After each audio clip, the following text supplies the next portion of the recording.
Good evening, everybody. Good evening, and whether you're here in the warm hall or at home, very welcome to the University of Reading. I'm Professor Robert van der Noort, the Vice Chancellor, and I just want to say a few words by way of introducing this public lecture here today. So, warm welcome to the University. This is our centenary year, as you can see from the slide behind me, and we're very proud of it. And this is our very first public lecture of our centenary year, and not just any lecture. We're very, very proud to host the Intergovernmental Panel on Climate Change on behalf of the UK government. And today's lecture is part of their presence here and their generous time they've given to us. Now, it is our privilege to welcome, of course, as part of the IPCC's delegation, even more world-leading climate scientists than the University of Reading already hosts. But we think it's a great honor that we are put in this position today. Now, the IPCC holds a number of workshops here, which are a key part of preparing for the 7th assessment report, which is due to be published in 2028 and 2029.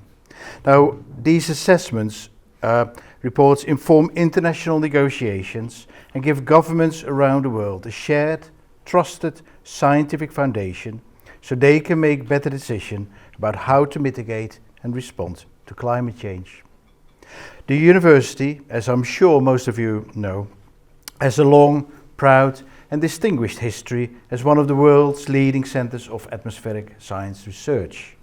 And it's perhaps not a surprise then that a good many of our academic colleagues, lots of them here in the audience today, have and continue to play a role in the work of the IPCC. In fact, our very own Professor Sir Brian Hoskins, after whom our meteorology building is now named, was among the climate scientists recognized in 2007 when the IPCC was awarded the Nobel Peace Prize for its work in bringing the world's best climate science together and clearly showing how human activities are driving global warming. And the recognition of decades of scientific collaboration that helped raise global awareness and spur action on climate change deserved that award of the Nobel Peace Prize. Now, almost 20 years on, the impact of the work of the IPCC continues to be critical, if not more so, given shifting international, political and economic challenges. Perhaps what is most important today is the role that the IPCC can play in helping us all across society understand what's happening to our climate and why action matters by bringing together the latest global research into clear and accessible conclusions. And this is what tonight's event is all about. In this unique public lecture, we will be hearing from not one, not two, but 3 IPCC contributors who will form a panel to share their experiences and answer your questions. But first, it is my absolute privilege and pleasure to introduce Professor Sir Jim Skea, the chair of the IPCC, who has generally given time out of his extremely busy schedule as he prepares to lead the workshops over the coming days to give us a glimpse into the inner workings of the IPCC. Now, Jim is a leading British climate scientist who has shaped global climate policy through senior academic and advisory roles and decades of work with the IPCC, culminating in his election as chair in 2023. So, ladies and gentlemen, please join me in welcoming Jim to the lectern. Okay. Thanks very much. Okay, thank you very much for that generous introduction. I believe I have dropped my microphone, which is not a good start.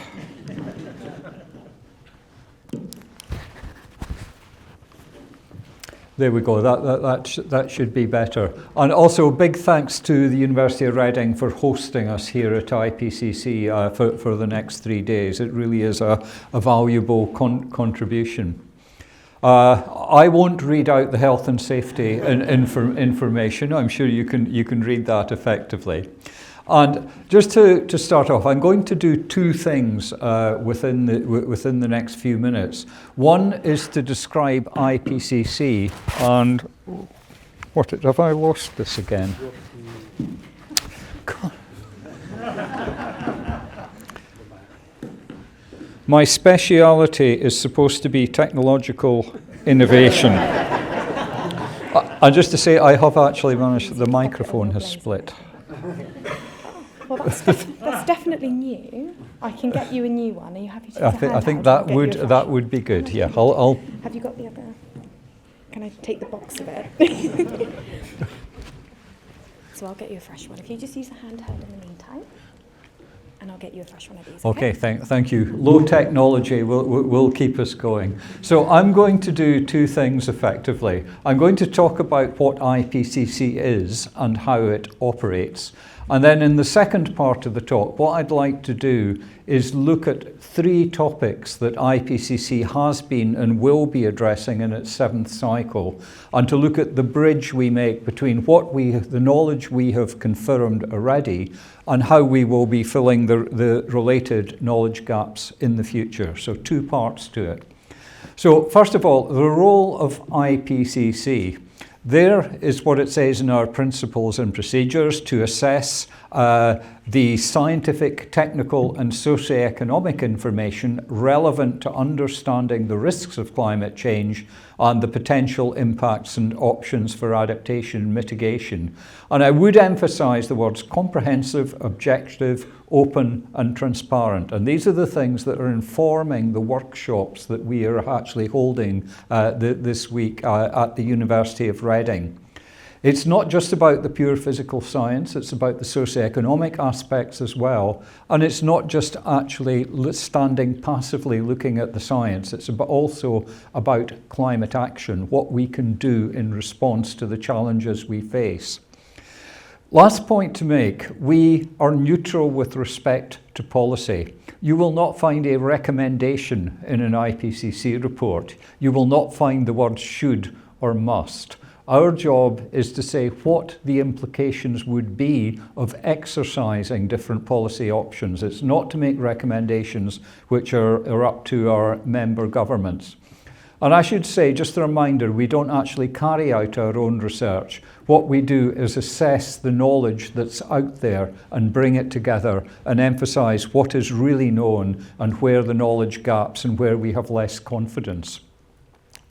The structure of IPCC. This is my 3rd consecutive IPCC cycle in the Bureau. And after all these years, I don't think I even still quite understand how IPCC operates. It's a complicated beast. But let me just put out the main features.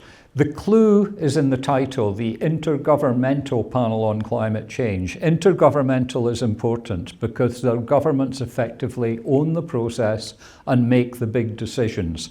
And about 195 governments, choosing my words very carefully, are eligible to participate in IPCC activities. And they make all the big decisions for IPCC. Every cycle, which lasts roughly 7 years, the panel elects a bureau, a scientific leadership, which currently comprises 34 people, and several of myself, that includes myself and several colleagues who are also in the room. And the bureau provides the scientific leadership, including the co-chairs of the 3 working groups in the middle here that make up IPCC. Working Group 1 on the physical science, Working Group 2 on impacts, adaptation and vulnerability, and Working Group 3 on the mitigation of climate change. And I should not omit a 4th element here, which is the TFI, this mysterious body that often goes under the radar, the Task Force on National Greenhouse Gas Inventories, which provides guidelines to governments as to how to report their emissions of greenhouse gases and their removals from the atmosphere to the UN Framework Convention on Climate Change. And it has been very much under the radar recently, but it's become much, much more prominent, I think, with some of the concerns about some of the work it's doing. Now that's kind of the leadership, but the real work is done by the literally hundreds of scientists and experts that actually help to draft the IPCC reports. And we'll come on to that, but they are selected by the IPCC Bureau, the scientific leadership. And they're the people that get together to produce the reports that have such a significant impact. Now, how are the reports produced? I'm having another technology issue with moving the slides on. Let me...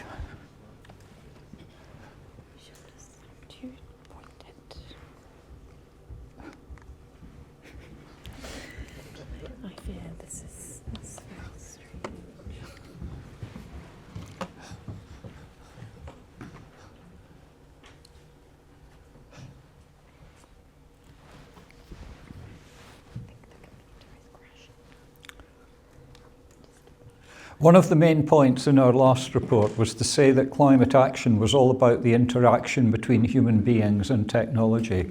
And I think we're seeing this well illustrated here tonight.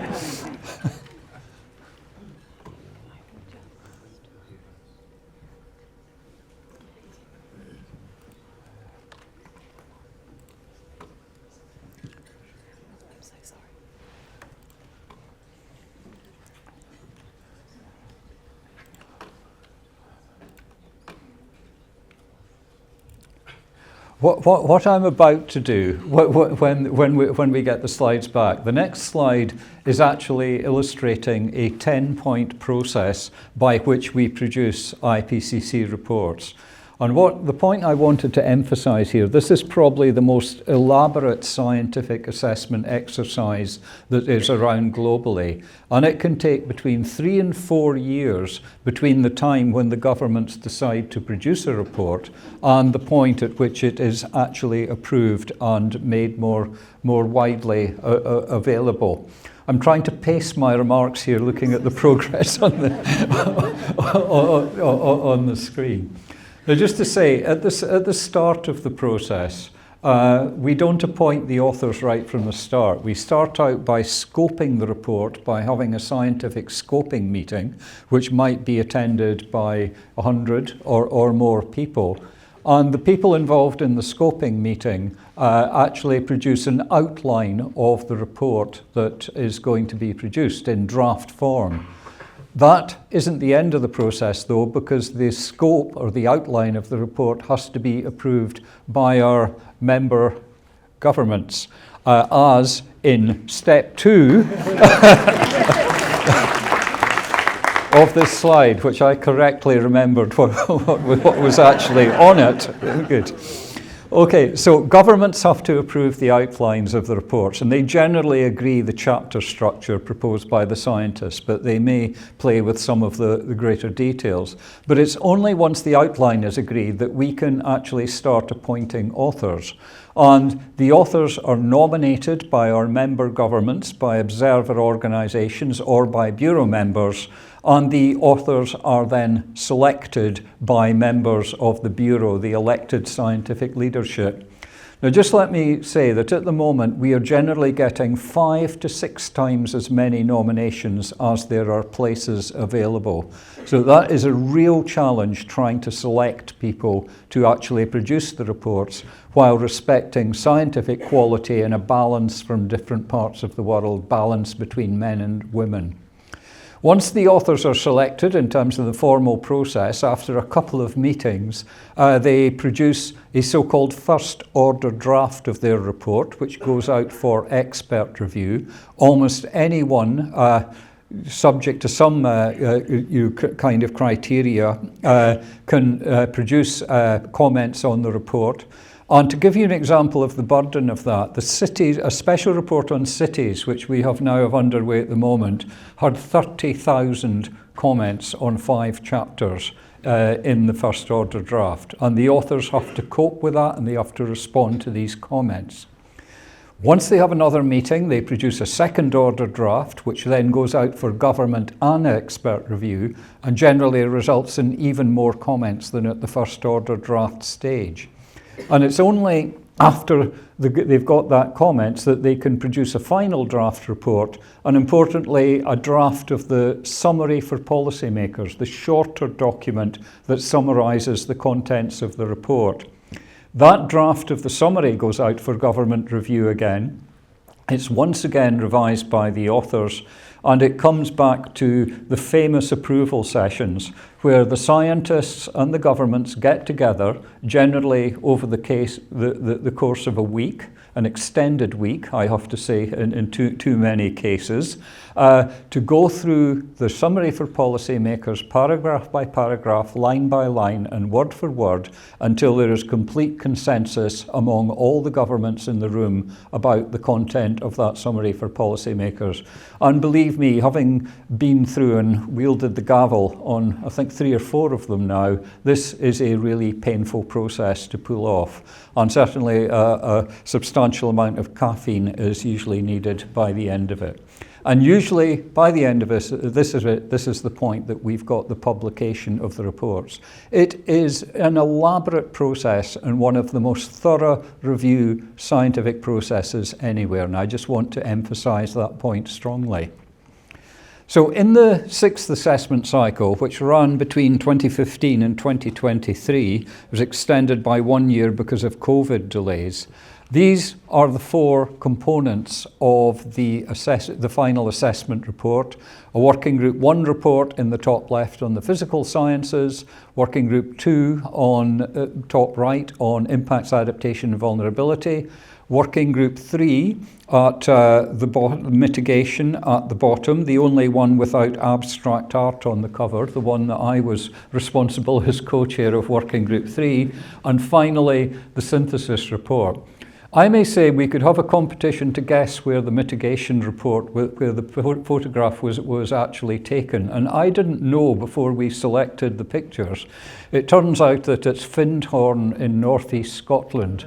And one of my prouder possessions is a photograph of myself standing in front of these buildings with a copy of the summary for policymakers. So I'm happy about that. But we reached some very solid conclusions in the last cycle from Working Group 1. Human activities, principally through emissions of greenhouse gases, have unequivocally caused global warming. You can't get a stronger comment than that coming out of it. And quite clear that widespread and rapid changes in the atmosphere, ocean, cryosphere and biosphere have occurred. Now, we finished the 6th cycle about 2.5 years ago. We're now moving into the 7th cycle. It's moving forward quite substantially. So I just wanted to flag briefly here what the products are that we are going to come up with in this cycle. So work is well underway on a special report on climate change in cities. The 3rd lead author meeting took place in Oslo in January. Very cold, even colder than here, I have to admit, it was when we got there. And that report will come out probably in March 2027. Our colleagues on the Task Force on Inventories are producing 2 so-called methodology reports, one on short-lived climate forces, which, to try and de-jargonize it, is fairly conventional pollutants, things like sulfur dioxide, NOx, etc., that have implications for climate, and another methodology report on carbon dioxide removal technologies. I'm going to be coming on to that, and carbon capture, utilization and storage. Our colleagues in Working Group 2 are also updating technical guidelines which go back to 1994 on impacts, adaptation and vulnerability. And one of the points I can't fail to realise is that I was listed as one of the experts that produced these guidelines in 1994, and I have no memory whatsoever of having done it, so which shows I've been in a IPCC for far too long, really. The key thing is that we are also working on the 7th assessment report at the moment. So the 3 working group reports are advancing at the moment. It says on this slide, scoped, authors being selected. They have been selected, and they met at the first ever joint lead author meeting for 3 working groups in Paris in December. And I may say that this was an incredibly ambitious meeting. There were 664 people, I've got the exact number, who were at that meeting in Paris, and it worked superbly well thanks to the efforts of our colleagues in Working Group 1, Robert, who organised this. And by the end of the cycle, we'll also have the synthesis report, which is my responsibility as chair to produce, the thing that pulls it all together. Now, what I wanted to do was to give an example. Science never sleeps. So even though we produced a very definitive report and some very definitive statements at the end of the last cycle, there are still new areas opening up. And what I wanted to flag for 3 different topics is to flag what we concluded from the 6th cycle and what remains to be addressed in the 7th cycle as we move forward. So, first question is the one of attribution. How do we know who caused things? How do we know the relationship between global warming and specific extreme events, for example? So in the 6th cycle, I've had this on a slide already, very definite conclusion that human activities, we can attribute global warming pretty much to human activities. But there is more detail in the 6th assessment cycle as well. This pattern of hexagons, you will notice, vaguely represents a map of the world. And the reason it's formed as hexagons is that we don't have to make tendentious statements about where national boundaries lie. So this hexagonalization has been quite critical to the acceptance of our reports. But this is referring to hot extremes, and it is very clear that we are very, very high confidence that human activities have caused observable increases in hot extremes. The pink indicates that it's an increase, and the 3 dots in each of the hexagons, or almost all of the hexagons, indicates that we are very confident about that conclusion. So it's something that we can feel quite strongly about.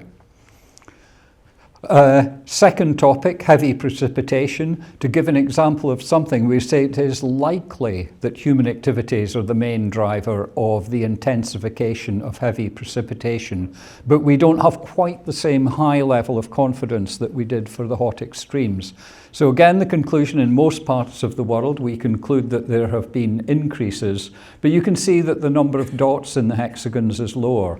And this is a kind of indicating that we're looking at lower levels of confidence, or there may be different studies out there that have reached different conclusions. And that's the kind of way that we do assessment, but rather than review. We are really looking at the strength of the evidence that's out there. And another topic that we covered in the last cycle was agricultural and ecological drought, and that was the lowest confidence of all, because indeed in some parts of the world it may have gone in a different direction, and in some parts of the world we simply didn't have enough information to draw conclusions. So this is clearly indicating some topics are tied up, others there are knowledge gaps, and that we need to address these in the coming cycles. So in terms of attribution, Working Group 1 is doing a lot there. It will be looking in Chapter 2 of Working Group 1 on the attribution of large-scale changes in the climate system and its causes, and in Chapters 3 looking at attribution of regional and local changes, and the attribution of extreme events, including cyclones and other types of complex events, looking at the link between that and global climate change. And in Working Group 2, which is looking at impacts and adaptation, looking at the observed and projected impacts, including economic and non-economic losses and damages. So this is something that's going to get a lot more attention in the 7th cycle. Now, another topic with regard to current and projected levels of global warming. And here we got to the very tricky issue of what is being known as overshoot, temperature overshoot. And just to say, overshoot effectively means that we're talking about exceeding a given level of warming. And this is posing us a challenge at the moment, because it is now very evident that it is inevitable that we will exceed 1.5 degrees of global warming in the next few years. And the term overshoot has been defined by IPCC as scientists not just to mean exceeding 1.5 degrees, it refers to the possibility that in the longer term you can limit warming to 1.5 degrees in the longer term.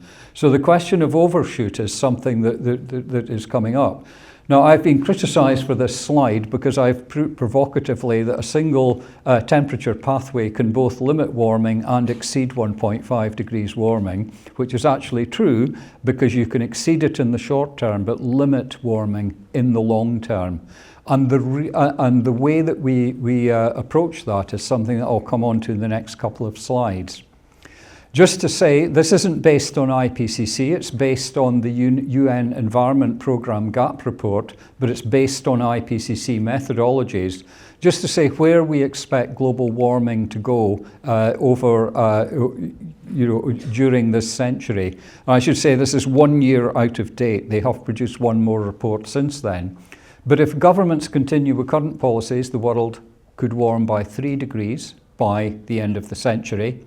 If governments implement all their pledges, the NDCs, the nationally determined contributions, the world could warm by 2.8 degrees. And if they also implement conditional elements, for example, some countries have said that they would implement certain measures if they have financial support, that gets it down to 2.6. And if countries meet, in addition to that, all their net zero pledges for the middle of the century, we could just keep warming below 2 degrees. But 1.5 degrees is not within reach with the current levels of ambition. Now, one of the only ways that we cannot stop global warming unless we reach net zero emissions. That is simple physics and chemistry that's involved in that. The only way that we can bring warming back down again and cool the Earth is by removing carbon dioxide from the atmosphere. And it was one of the original the new things in the last IPCC report in Working Group 3, where we looked at a range of different techniques for taking carbon dioxide out of the atmosphere. To the extent that it's been done at the moment, it's happening through land-based measures, especially related to forests. But there's an increasing interest in more technological means of carbon dioxide removal. For example, the direct removal of carbon dioxide from the atmosphere is coming there. Now, carbon dioxide removal is not any single method. It depends on where you're going to put the carbon dioxide at the end. Is it in vegetation? Is it in the biosphere? Is it into geological formations? It depends whether you take the carbon dioxide by chemical or biological means. And there are also differences with the different techniques about the duration, the persistence of the storage. How long can we actually keep things out of the atmosphere? And depending on the techniques, that can vary from decades through to even millennia. So, in the next IPCC report, these are some of the bullet points, the scopes of the chapters in the next report. Working Group 1, in terms of overshoot, is going to be looking at Earth system responses towards temperature stabilisation, including overshoot, because we don't entirely understand how the Earth will respond to the removal of carbon dioxide from the atmosphere. So we're to be looking at Earth system responses, the path despendency of the responses in the light of overshoot, the biogeophysical capacity of removing carbon dioxide from the atmosphere, and in general how the Earth system will respond to removals of carbon dioxide. And in the final bullet at the point, we'd also be potentially addressing the issue of solar radiation modification methods, which is a controversial topic. Working Group 3, once again, is going to have a whole chapter devoted to carbon dioxide removal on this occasion, which will be looking at the effectiveness of different approaches, technical and economic potential, any co-benefits and trade-offs that are associated with it, and a variety of other factors around permanence, policies and governance, and issues around technology transfer and capacity building for developing countries. So there's going to be a lot more on the elements of carbon dioxide removal in the next report. Now, the final topic that I want to talk about, where there's a kind of bridge between the 6th and 7th cycle, is on climate action and sustainable development. And one of the very strong conclusions that came out of the last report, this statement at the bottom, those who have generally least contributed to climate change are most vulnerable. So what this is showing on the horizontal axis is emissions of greenhouse gases per capita, and on the vertical axis it's showing the degree of vulnerability to climate change. And a very, very clear message supporting that statement at the bottom about the most vulnerable having made the least contributions. Now, this is a figure that I'm not going to explain very much. Now, there is a saying that a good figure can save you 1,000 words. There is another saying that an IPCC figure, if you're not careful, can take 1,000 words to explain. And this is an example of one of these figures that can take a long time to explain. So let me just cut to the chase on it. What the authors did in the last cycle was to take a number of adaptation and mitigation actions in the energy sector, urban systems, land systems, ocean and society more broadly, and map them out against each of the sustainable development goals for which we are targeting by 2030. And it systematically looked and said, is climate action going to help us to achieve these goals, or will it be pulling us in the opposite direction? And this was based actually on examined hundreds, thousands of different studies assessing them. Now, I'm going to reach a very simple conclusion at the end of this. The blue is a good thing. That means that there are synergies between climate action and the Sustainable Development Goals. And orange is the bad bit that says you're pulling in the wrong direction. And so the simple, very, very strong message that come out of this is that climate action can have benefits for many other aspects of sustainable development. And just to give you an example, moving towards the electrification of vehicles can have huge benefits in terms of air quality and contributions to human health. And that is already having a big impact in China, which is one of the most electrified economies globally. We can look at it is worthwhile mentioning that we need to be very careful about the trade-offs, and some of these would come in the land sector, for example, where the conversion of, say, agricultural land for forestry purposes has implications for food security and biodiversity. So there are negative effects that absolutely need managed. And this concern with sustainable development has particularly impacted IPCC Working Group 3 on mitigation or reducing emissions.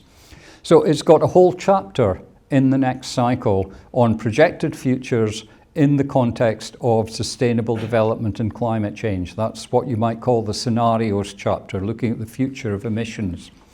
And it has an entire chapter that is specifically focused on sustainable development and mitigation. And I won't go through all the details, but the words come up there. The distributional consequences, equity and justice are also getting a great deal of attention there. And this is really a big shift in emphasis for Working Group 3 from the sixth cycle. So, and this is going to be my last slide, just to remind you what we are hoping to achieve in the seventh cycle. We're well underway with the cities special report. The methodology reports by the Task Force on Inventories are also underway, and work is really beginning to start on the seventh assessment report and the 3 working group contributions. Now, what I haven't put there is any slide on the other kind of supporting activities that we are conducting at the moment, because we have a number of workshops and expert meetings that pull people together to prepare for the assessment process. And we have had a number of these happening already in the cycle. And over the next 3 days here in Reading, there are going to be 2 workshops, one on engaging diverse knowledge systems, which includes things like Indigenous knowledge, practitioner knowledge, and local knowledge.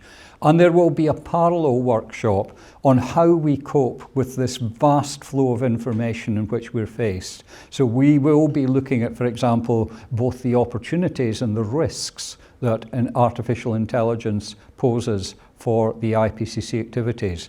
And really, I'll just finish by saying we could think of no better place to actually have these workshops, because as the Vice-Chancellor said in his introductory remarks, Reading has really made an enormous contribution in terms of climate science. So we have no better place to locate our workshops, and I'll end there.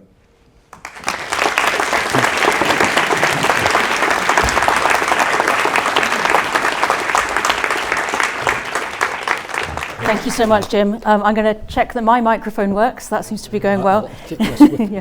Thank you very much. So what a fascinating, I guess, introduction, because I'm sure in 25 minutes you can't cover everything of the IPCC. So thank you very much for that, and also for coping with the technological challenges as well. I think what we've seen is the importance of being unflappable under pressure as well, which I'm sure is important for this IPCC chair role. So thank you very much. I'm Professor Liz Stevens. I'm a professor in climate risks and resilience in the Department of Meteorology here. I'm also the science lead at the Red Cross Red Crescent Climate Centre. I'm going to be facilitating the panel discussion today and also coming to the audience for questions as well. I will start by inviting the panellists up to the stage. Dr. Sarah Honour, Professor Ed Hawkins, Professor Rowan Sutton.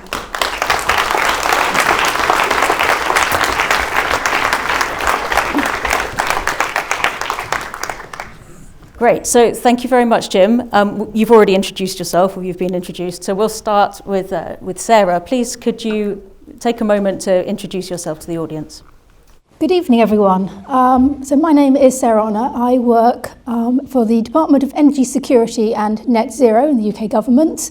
And in that role, I head the climate science team, so responsible for the team that supports both the whole of the department, but also, most importantly for this conversation, the inputs into the IPCC. Thank you. And Rowan? Good evening, everybody. My name is Rowan Sutton. I am a professor here at Reading, but I'm also the director of the Met Office Hadley Centre. The Hadley Centre is the climate part of the Met Office, set up by Margaret Thatcher in 1990. The Hadley Centre covers a wide range of activities. We carry out climate monitoring activities, looking at how climate's changing. We develop climate models to predict how climate will change in the future. We do fundamental research to address some of the knowledge gaps, such as the things that Jim was talking about. And we work very closely with government, Sarah and her colleagues, to ensure that the evidence to inform policy is as pertinent and available as possible. And Ed. Hi everyone, good evening, thank you for coming. I'm Professor Ed Hawkins. I'm a Professor of Climate Science here at the University of Reading, and I was a lead author of the last IPCC 6th Assessment Report, Working Group 1. Great, thank you very much. So Jim, we don't want to give you too much of a break. The first question will come to you. I'm interested in the workshops that are happening here in Reading this week. You mentioned one is on engaging diverse knowledge systems. I can see a lot of familiar science faces in the audience. Perhaps you could tell us a little bit more of why it's not just that sort of pure climate science that you're considering. Yeah, I mean, the governments in IPCC, many of them have been raising the issue of whether we can provide better engagement for knowledge systems that lie outside just pure climate science. And the one that has come up is indigenous knowledge systems, because people, through their culture or long connections with the land, can actually have insights on climate change that perhaps have not been entirely captured. But the most powerful, I think, information is when you combine different types of knowledge together. And that I think is the critical point. And I should say, I mentioned we get 5 to 6 times as many nominations as place available for authors. We were actually 9 to 1 for nominations for this workshop, just to demonstrate, the kind of interest in it. And one of the things that gratified me was the number of Indigenous knowledge holders that are also distinguished scientists in their own right and are bridging the two systems. So I think that's very important. We have a sister panel, not a panel, a platform, the Intergovernmental Platform on Biodiversity and Ecosystem Services. And they have probably given greater detailed thought to the way that they engage Indigenous peoples than IPCC has. So we have a number of colleagues here coming from IPBES, as it's called, to help us think through some of these issues. It promises to be a fascinating workshop because Indigenous peoples are not shy about asserting their needs. So it's going to be an interesting time. Fantastic, thank you. Sarah, I was wondering, from the perspective of the UK government, how is it that you work and engage with the IPCC process, and how are the findings then used within UK government?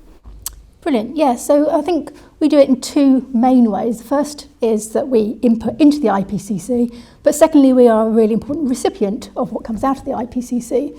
So Jim, in his talk earlier, talked you through the very complex process that's involved in developing IPCC reports.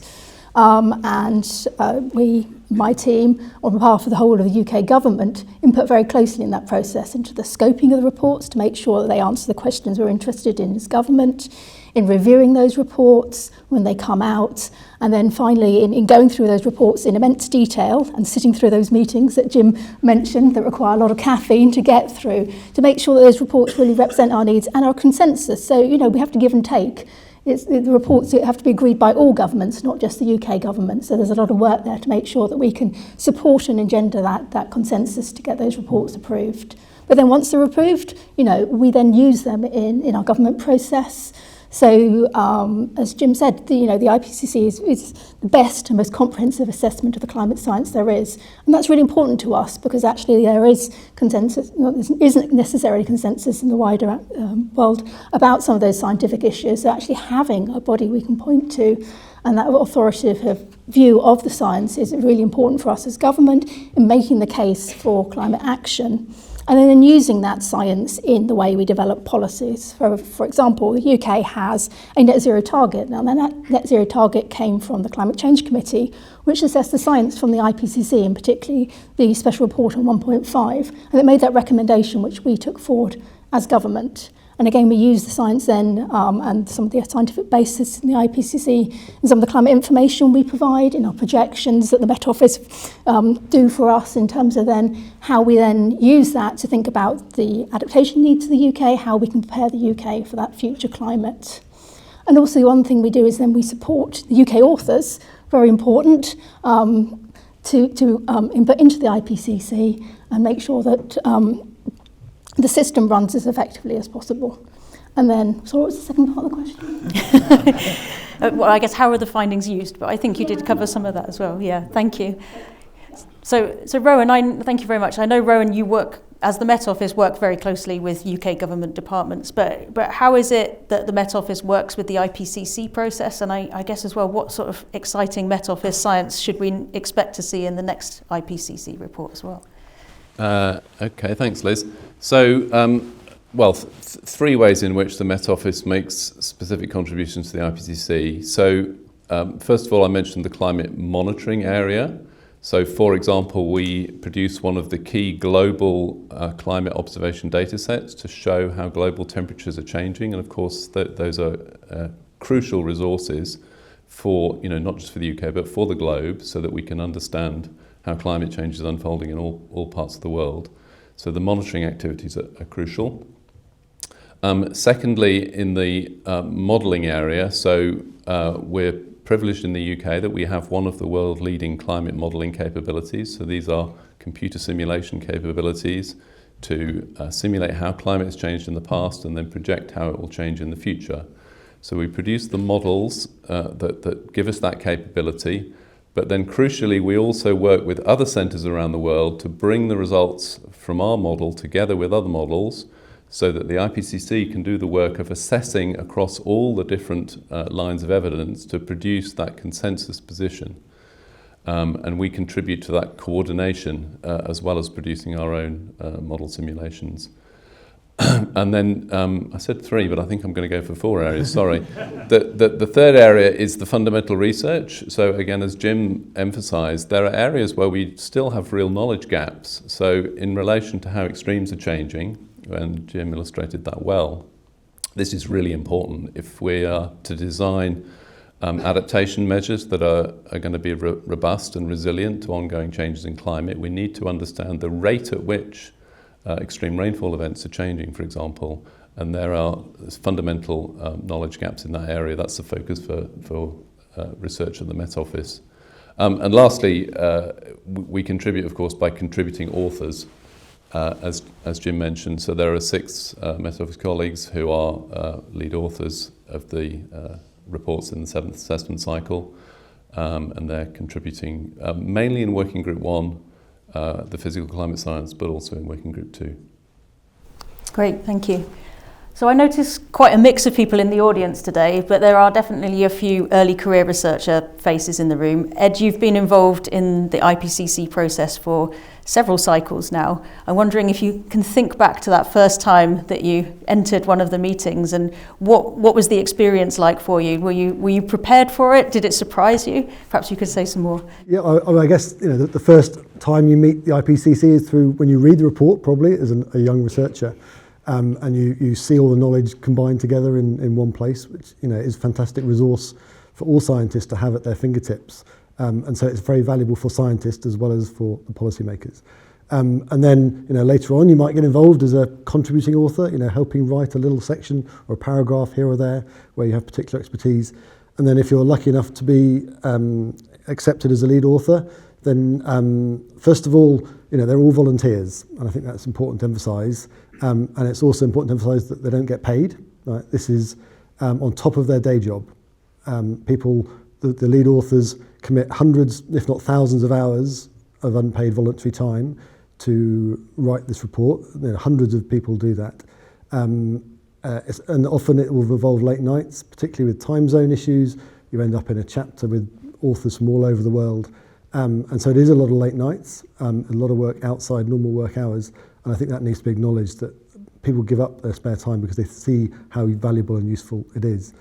But it's wonderful to enter that room with your other chapter authors, many of whom you'll have never met before.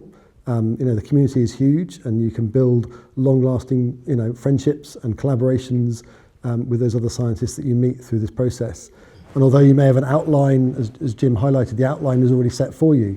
You had a lot of freedom to develop the chapter as works best. You may identify gaps that you want to be able to fill. You want to be able to talk about a particular bit of science, but the literature is not there. And so, actually you go away and work together with some colleagues to fill that gap so you can write an even better report. But no, it's a very intensive, very rewarding process, very frustrating at times, huge time commitment, but very, very rewarding overall. Great, and it sounds like it's been a good opportunity for you as well in building more science. Jim, you were mentioning, of course, we're on the 7th assessment report now. There's been 6 before it. There's been many special reports, Nobel Prize. I was wondering, over those 40 years, and I think I can say that you've been involved for quite a while because you mentioned that yourself. How have you seen it changed, and maybe how has it evolved alongside the science, but also, dare I say, some of the political things as well? Yeah. I mean, it's quite interesting because when people talk about my career in IPCC, I start to feel very old, as if I've been there for decades. In fact, I've been in and out of IPCC. I was in the second cycle in the 1990s. I didn't have so much involvement, third and fourth, before I came back again. But I can tell you that one of the biggest differences actually comes back to the very topic that we're dealing with here at one of the workshops. When I was in the second cycle, we were not flooded by literature. You had to go out and look for it. It was really hard work to get the information. Now the challenge is how you make sense of the flood of information that's coming in. So I think that world, has changed a lot. One thing, talking to people who've been engaged in IPCC a long time, it's not a political organisation, but it operates in a political context. And if you don't have your political antennae out, that would be foolish. I think in the very early days of IPCC, there were existential questions. Are human beings causing climate change? And that made for quite a controversial time, I think, in the earlier years. And I think perhaps that greater political controversy has come back because of the very certainty we have at the moment about the physical science that now means we need to think hard about the actions that need to be taken. So I think things have gone up and down in terms of the kind of the exposure to some of the difficult issues. Thank you. And Rowan, I know we've worked together before on aspects that we're forecasting the weather or forecasting the climate, but can I get you to forecast how the IPCC report might need to change over the next 40 years? Whoa. Okay, there's a challenge. So one innovation which Jim didn't mention, although he did in his presentation, so the cross-cutting reports, so like the report on cities which is forthcoming, that was an innovation. So the idea there is to take a particular topic that governments recognise is important and urgent, typically interdisciplinary, so to bring together author teams across the breadth of IPCC in order to address an urgent topic. And I think that was a really important innovation, and I'm sure there'll be more cross-cutting reports in the future, although it is a challenge to manage those alongside the regular assessment cycle. There are other needs, though, that I think we need to kind of think about as a community. One is, from a climate science perspective, there's a clear need to evolve towards more operational capabilities, more routine, semi-automated ways of delivering climate information as soon as possible so that it's right there to inform decisions as rapidly as we possibly can. At the moment, we don't have that capability. Now, I don't think it would be possible to fully automate assessment, but as Jim talked about with the workshop this week, looking at whether aspects of assessment could be automated, I think is important. The last thing that I'll mention is that I do believe that there is a gap in the area of risk assessment. So many of the audience, I'm sure you'll be aware, that the UK conducts national climate change risk assessments every 5 years and is currently in the process of doing the 4th climate change risk assessment, and many countries do the same. You might not be aware, and indeed you might be surprised, that there's never been an internationally mandated global climate change risk assessment. And I and some others have a view that this is really an important gap in the science policy landscape. A risk assessment is not the same as a science assessment. The IPCC produces a huge amount of information that is relevant to understanding risks, but it's not been charged to produce a risk assessment. And it's only by having a risk assessment that you can really lay out with clarity what's at stake and, crucially, what's avoidable. I mean, the purpose of a risk assessment is to motivate action. So I feel that that's a gap in the science policy landscape, and I hope it's one that can be filled perhaps in the near future. Thank you, Rowan. Sarah, we know that the primary audience for IPCC is policymakers. Perhaps you could say a little bit more about how you think these reports or the outcomes of the reports might be useful for others. For example, what might the public gain from them? Thanks. Yeah, as you said, government is the primary audience, but certainly not the only one. And the fact that this room is filled with people suggests there is an interest beyond policymakers in the reports. And actually, you can see that the last time when the Sixth Assessment Report was published, there were headlines, not just in the UK, but around the world, about the key findings. That shows there is a really strong interest from the public and others in climate science and the assessments of the IPCC. But I think it goes much broader than that. Clearly, there is a huge audience behind the scientific community as well. Ed talked about that, but I remember, from my master's days as well, looking at those reports, they're an important foundation for a lot of other research that then builds off that. But also, actually, in terms of actors in climate and climate action, they are very important. I've already mentioned, the underpinning use of those reports for climate risk assessments, as Rowan has said, and then for sort of then doing our national risk assessment, but also risk assessments around the world. And then for business as well, and for industry. So they're fundamental. I mean, I don't think many of these people actually sit down and read the reports. I don't think many people actually do, but as a resource for actually going and taking that, they're very important. And then there's a hugely valuable role that scientists and others play in taking those IPCC reports and communicating them to the rest of the world. And I think that's something we need to focus on. The reports aren't written for the general public. Even the summary for policymakers, most policymakers probably don't necessarily read in quite the detail. The figures are very complex, but what sits behind that is the most authoritative assessment of the science, and therefore then using that to communicate that to the public is essential. And I think others, both on this panel and more broadly, do really valuable work there. Great, thank you. So Ed, final of my questions anyway. The IPCC process and climate science in general is discussed in the media a lot, and it's heavily scrutinised. And I know that we can see that you don't shy away from public attention with your climate stripes. But perhaps you could tell us a little bit more about what it's like to be under that sort of public scrutiny. Yeah, I mean, you certainly feel pressure and responsibility. There's a lot of time pressure. You know, these reports they take a long time to write, but there are certain periods where you're trying to do things with not much time because it's a very intense process. And you certainly feel a lot of responsibility to the community as a whole to draft the best report that you can to be used more widely. But I think I've personally, anyway, felt a lot of responsibility for the future as well. So I remember during the plenary where we had to approve the summary for policymakers. Some of the scientists are there. We did ours for the sixth assessment report online for the first time because of COVID, and it lasted 2 weeks. All different time zones, and so there's a lot of late nights. And I was there, I remember sitting there, and I wasn't the only one with a young child on my lap, getting involved and discussing the science as we were trying to get everything approved. And so yes, you have a lot of responsibility for the future generations who are going to feel the worst consequences. You know, we're already feeling the consequences now, but those future generations are going to feel the worst effects.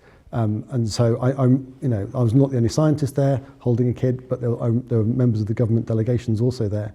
And so yes, you certainly feel that when you're in those final stages. And I think we also, because of that, Sarah's point about the public understanding, I think we need to do a better job, and the IPCC could do more actually on the public communication of the science. The summary for policymakers are written in a very technical language still, and I think we could do a much better job at translating that language for teachers, for the public, for people who are then going to take that information and teach the next generations and the current generations about what it means, what the science means, and what the implications are. And I think the IPCC needs to have a bigger role if it can, because it's a trusted voice in communicating those messages. Thank you very much, and a good message to the other panellists as well, so thank you. I would like to open up now for questions from the room. I know that we've got a question from one of our PhD students, Emmy, so I'm not sure who's running the mic, but if you could go that way. And for the rest of you, you can start thinking of your questions if you haven't come with some ready prepared.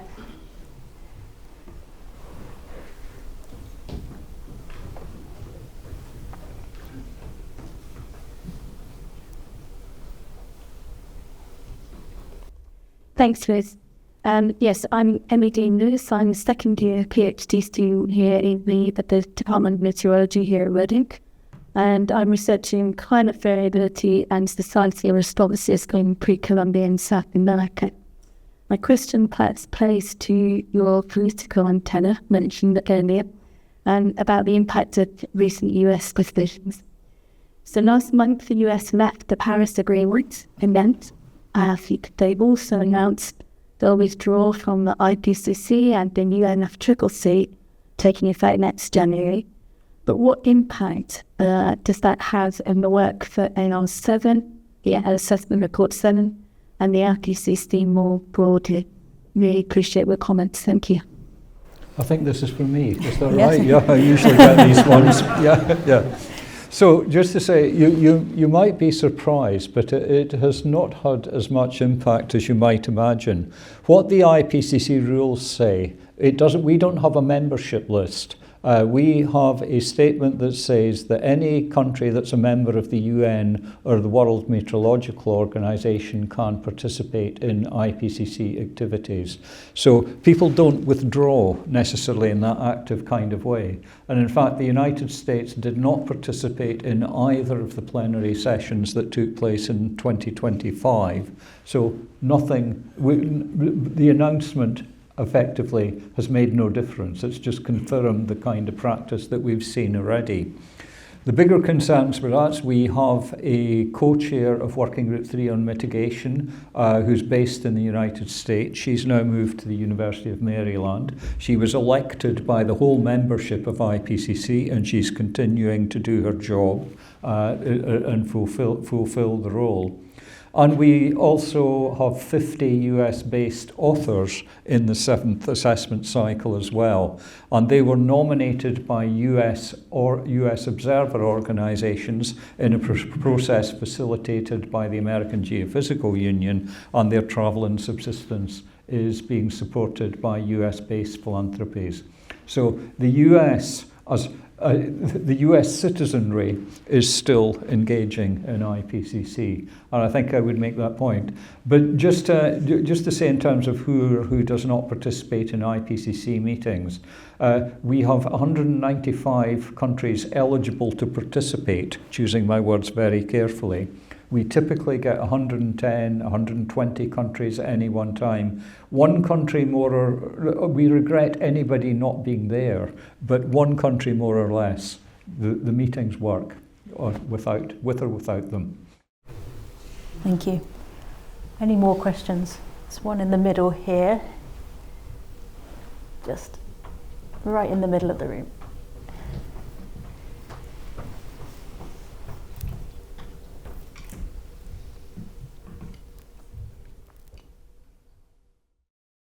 Hello, my name is Ruxana, and I'm doing my MSc in Environment, Climate Change and Development at University of Reading. And my question is from Jim. I'm wondering, to what extent the panel has been able to convince the governments, especially the governments in the third world countries, to develop their own action plans based on some of the findings of the reports. I'm from Pakistan, and as a normal citizen and a severe sufferer of climate change, I won't be interested in a fancy report, but I will be really interested in the real action that will be taken on the ground based on findings of this report. Yeah, just to say, it is very difficult for the panel to persuade governments because the panel are the governments, and that is the challenge that IPCC actually has. So, I mean, many people have commented on the gap between the kind of the implications of the science that IPCC assesses and the amount of action that's absolutely taken. So we can do our very best to communicate the findings. And just to say, I think in many ways we do effectively. We have a communications team in the IPCC Secretariat in Geneva. And when an IPCC report comes out, it's probably one of the biggest UN events ever in terms of media and social media impact. And you can see the number of references that are made to IPCC activities when you go to Conference of the Parties. Governments stand up and quote from IPCC reports. They all quote from different parts of IPCC reports, but that's another matter. So I think we are doing quite a good job of getting around the message. Honestly, politicians need to make the decisions at the end of the day. The scientists can't do everything. Great. There's a question here. Sorry, I'm really making the mic team run around.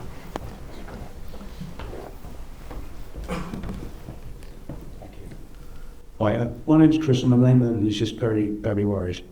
Could you just expand a bit more on the role that governments in final reports, particularly because some of those governments have huge fossil fuel reserves, which is now something I was not people I talk to folks about. You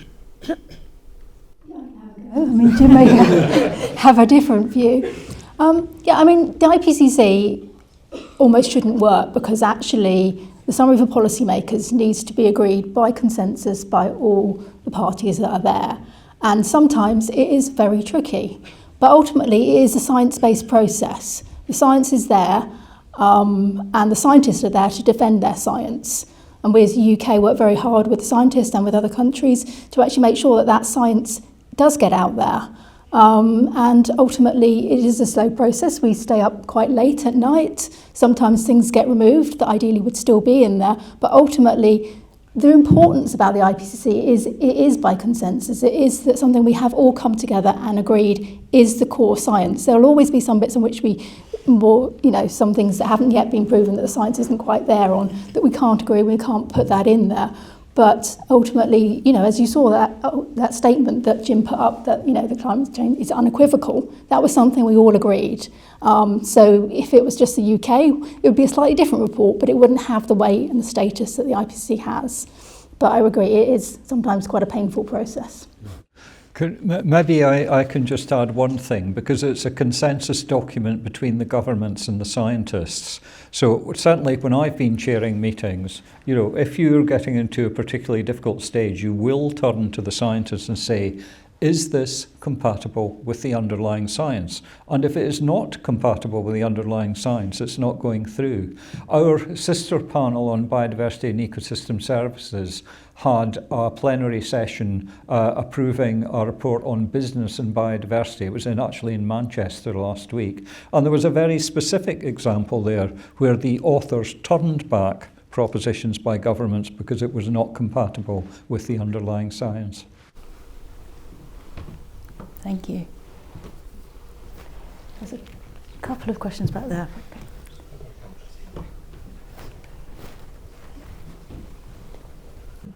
Hi, thank you very much for the presentation to all the panelists. My name is Franco Gonzalez. I'm carbon analyst at Oxfordshire County Council. And my question is about local governance of carbon. And I was wondering if you may have heard about the concept of local determined contributions. Many local authorities across the UK declare climate emergency, and we were working on how to translate national carbon budgets to the local level. With the small resources we have, and we do our best despite climate action not being a statutory duty in the UK. But I was wondering, what is your position on locally determined contributions? Yeah. Oh, okay. I mean, just to say on that, the fact that we think that action at the local level is important is illustrated by the fact that we are producing a special report on climate change in cities in this cycle, and the cities can vary greatly in terms of size. We actually have two co-chairs of the working groups with us here from Working Groups 1 and Working Groups 2, and Bart Vandenhoek for Working Group 2, who's sitting over there, has been doing a lot of the work in taking forward the city's report. I might also add that our Engaging Diverse Knowledge Systems workshop that's taking place starting tomorrow is also looking at local knowledge and practitioner knowledge as well as the knowledge of scientists. So we will be taking it in there. For example, the city's report is going to have a digital case study library which will cover examples, case studies of actions being taken at the city and at the local level. So we take it seriously indeed. The specific UK issue of taking a carbon budget and turning it something for local authorities is something I don't think we've examined globally in detail, but the general principle that local action matters is absolutely embedded. Just a brief comment about some of the work of the Met Office. So part of what the Met Office does is to produce climate services to inform decisions by local authorities and others. So this is more in the adaptation space than in the mitigation space. But recently, as you might have heard, the Met Office launched a local authority climate service to produce the information at that kind of local scale. And it's clear that there's a great demand for much more of that kind of service. Which is, work in progress to be scoped. The other thing I'd just highlight is that one of the things my team does, it produces a UK greenhouse gas emissions inventory, which we use to report to UNFCCC about our carbon budget. But we also then split that budget up, our emissions, by devolved administrations, but we also do it by local authority as well, because we feel it's really important that we get that local-based information about emissions so that everyone can see the progress that's being made and track progress. Great. I think there was one question in the same part of the room. Yep, just behind the gentleman. My name is Veronica Adlung. I study archaeology, but I'm working for the United Nations High Commissioner for Refugees since decades as a senior protection officer in many refugee camps. I have two questions. So you are linked to the WMO. So you probably act as a kind of specialist advisor to the WMO that later on through the General Assembly probably advises the specialized agencies, UNICEF, UNHCR and so on, to the UN. This is what I think. You can correct me. And then second, thank you very much for this very interesting panel. I also think it's wonderful that you've done a big report on cities. You probably, excuse my ignorance, have already done this also on displacement and on refugee camps, because from my own experience, of course, there are, I think now 120 million displaced persons under the mandate of UNHCR, but we have a huge problem with big displacement centers in Kenya, for example, Kakuma, Sudan, where people are staying for decades.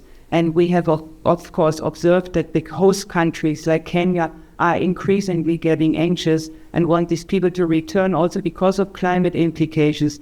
Now the implementation is that we do like solar cooking and these little things. My question is, are you also, you mentioned interdisciplinary, you are probably also working a lot on this displacement migration nexus. If not, I would really be very happy if you consider a report also on these large, protracted refugee and migration situations in camps. Thank you very much. Yeah, the first question was... This is about WMO. Yeah. Oh, okay. So IPCC is co-hosted by two UN organisations, the World Meteorological Organisation and the UN Environment Programme. And we don't, they do so on behalf, our governance is through the governments. The rules of IPCC are set by the governments, but the background support comes from the two organisations. So we don't, as it were, report upwards to WMO unless it's making sure that we don't fiddle the money, as well. We have to look after that aspect fairly carefully. On the question of displacement and refugees, it is absolutely within the scope of the Working Group 2 report of IPCC to cover that. It was in the last cycle. It will be in the next cycle. And to flag perhaps a more general point about the UN, I mean, we are called for by different parts of the UN system for advice and communication. So we go to the meetings of the Conference of the Parties, we go to their subsidiary bodies, and we actually have quite strong interactions between our Secretariat and the Secretariat of the UN Framework Convention on Climate Change. And I might also add just finally, the UN Secretary General now asks for a briefing on the science of climate change at each of the Conference of the Parties. So we have had typically had hour-long sessions with the Secretary General once a year for the last couple of years now. And so I think our messages are getting across within the UN system. Great, thank you. Two questions just behind you up there. Thank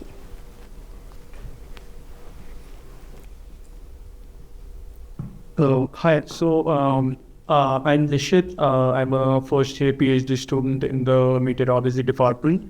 I wanted to ask, so there has been talk today about bringing in indigenous knowledge and knowledge from scientists from across the world. But how do you ensure that people's voices are being represented from regions where those people might not have the resources to participate in the panel process, or the governments might, due to their own political interests, might be blocking participation of scientists as authors or other voices in other capacities? Yeah. Oh, okay. So the way we do things, if people are located in a developing country, they get travel and subsistence funding from the IPCC Trust Fund to attend meetings. And we have now got to the point there is a rough balance between scientists from developed and developing countries in IPCC activities. It used to be very biased towards the developed side. It's no longer the case. We are pretty much at parity. The issue of, one issue that we do need to think about is the degree to which the focal points of IPCC draw on a wide range of networks to nominate authors. And it's something that we do need to think about it. We undertake training activities to try and do that. The question that is going to come up this week is the very delicate one about whether we talk about Indigenous knowledge and local knowledge, IK and LK, which IPCC does, or we do like it best and talk about Indigenous and local knowledge, ILK. It is one of these theological issues that we are going to have to come and address this week. But it's not just a matter of semantics. There are some real substantial challenges underlying it that actually relate to the second part of your question. Thank you. Great question as well. So just up behind there. Thank you. Hello, my name is Emily Jones. I manage the Global Sustainability Leaders Scholarship Scheme here at the University of Reading. My question is really for the whole panel. We have a number of young people, including many of our Global Sustainability Leaders scholars in the room and online. What would be your words of advice, a call to action really for young people to help them make a positive impact in combating the climate crisis?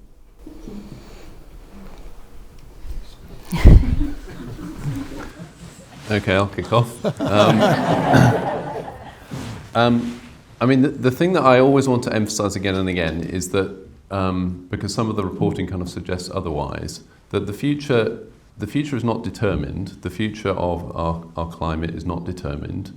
There is a wide range of possibilities laid out very well in the IPCC.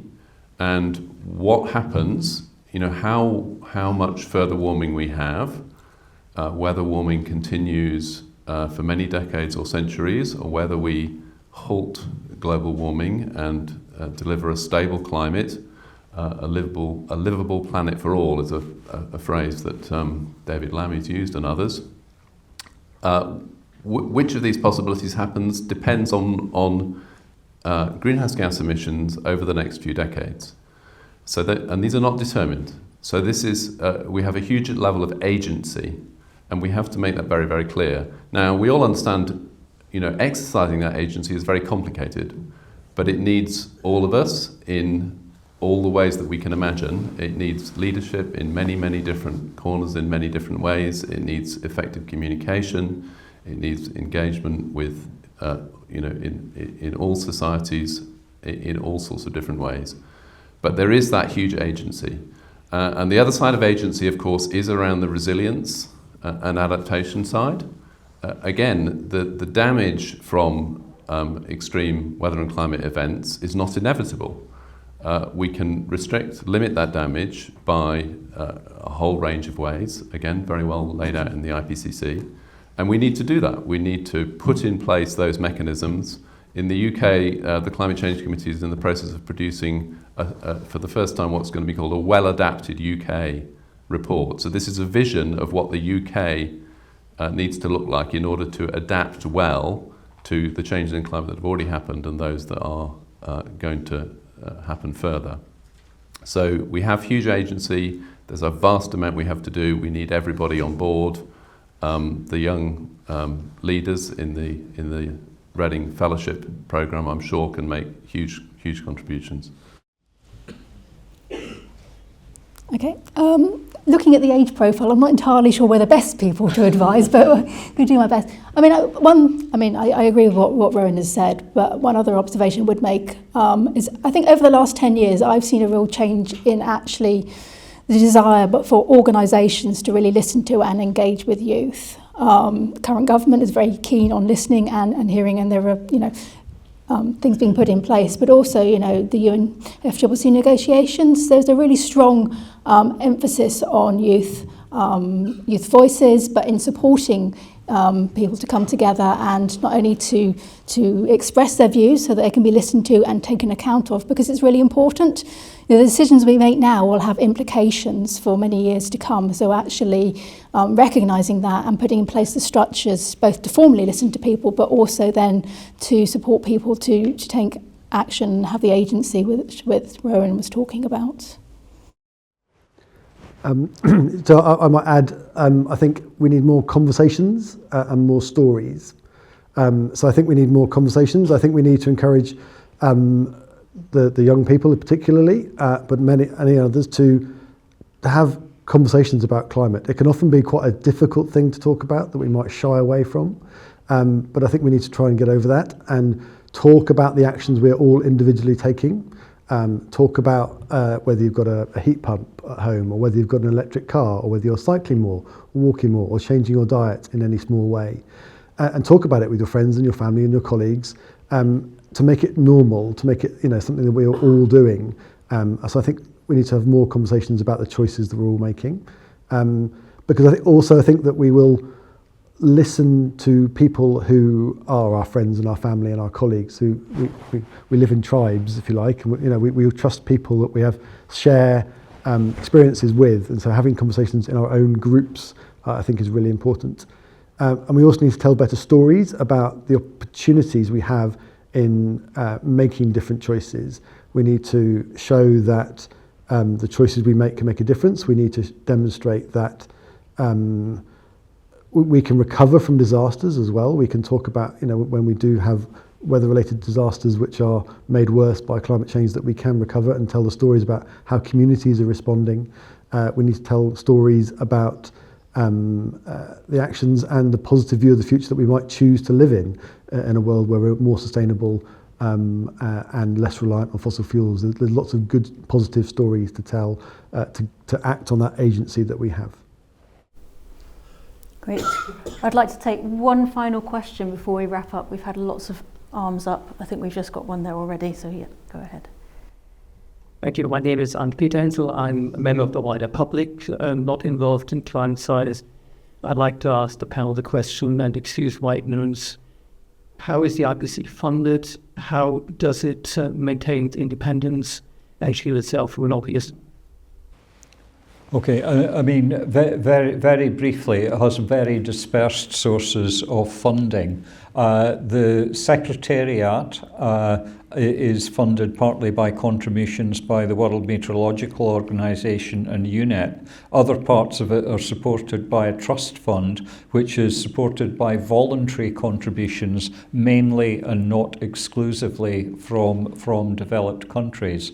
But for example, lots of people provide contributions in kind. For example, if a country hosts a technical support unit and a set of co-chairs, the country will provide that support. So at the moment, we have France providing support for Working Group 1, the Netherlands and Singapore for Working Group 2, and Working Group 3 is an interesting mixture of money from different sources at the moment.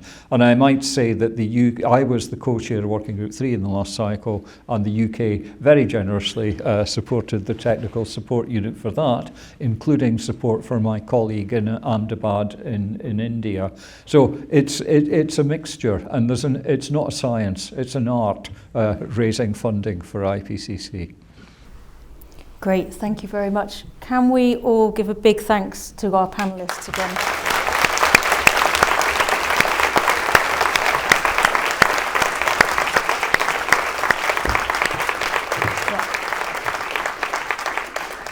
Thank you, Bobby. Thank you, everybody. I'll just round up. I don't know about you, but normally when you talk about climate climate change, global warming, all the things that come with it, the rain we've had for days and the drought last year, it's quite depressing. But actually I found tonight quite an uplifting evening. Uplifting because it puts scientists back in the role that they do best, fundamental science, working together over decades to improve what we know about climate, but also what we don't yet know.